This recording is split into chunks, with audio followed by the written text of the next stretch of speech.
It might be nice if our lives came down to one clear choice for the good and against the bad, for love and against hatred. If only it were that clear, one choice. It would certainly be easier, but our lives are defined by many choices, often very small choices made over and over again, every day. The story of Holy Week always reminds me that Jesus had choices too.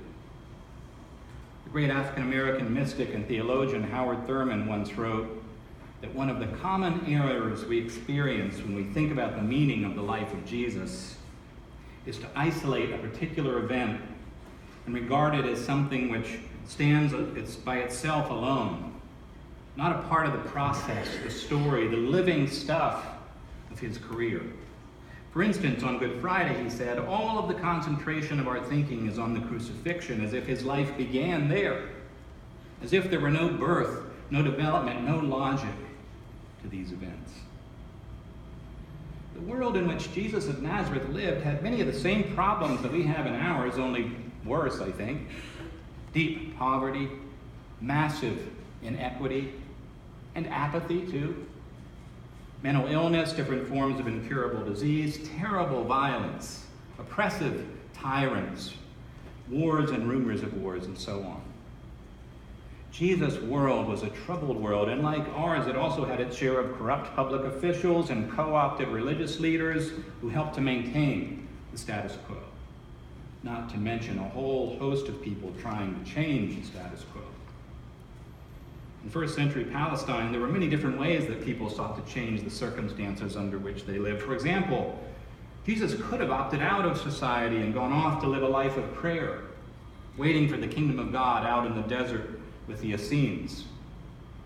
Or he could have become a zealot, advocating violent overthrow of another foreign empire in the spirit of the Maccabees. Given all the violence he must have seen enacted against his people, he could have chosen to be a Sicarii, one of the trained assassins who slit the throats of their Roman oppressors.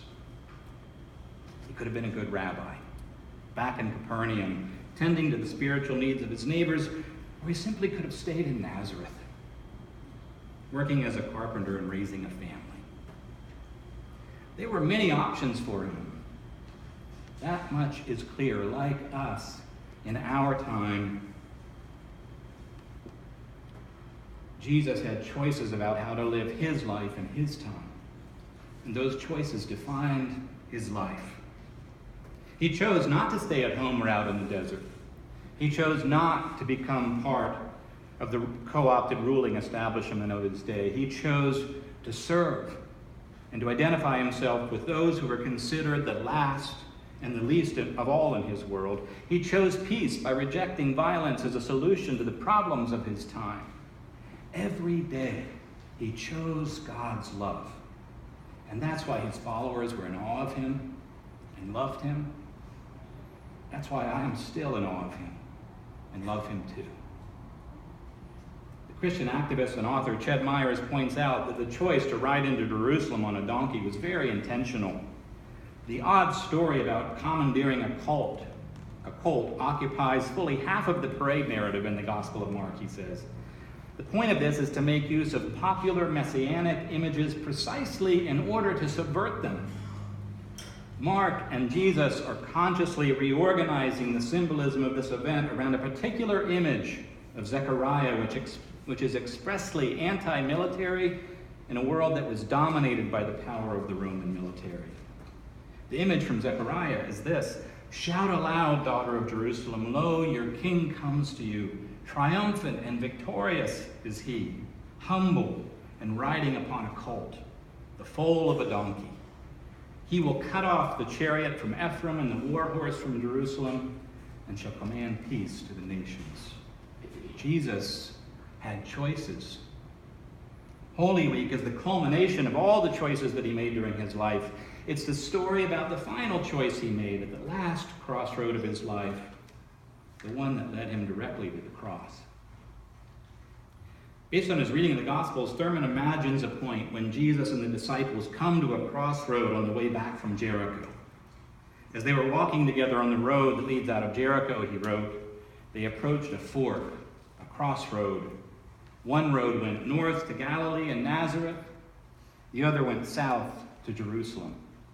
Perhaps, Thurman said, in the back of his mind, there was this thought: if I go back home tomorrow, I can live in the place with which I am familiar, and people could come and be blessed and helped. What a comfort I would be to my mother. All of this is the will of God, isn't it? If I go back home, then I can die in my bed. And how long I could live doing good, helping, teaching. Isn't this enough? What's wrong with that?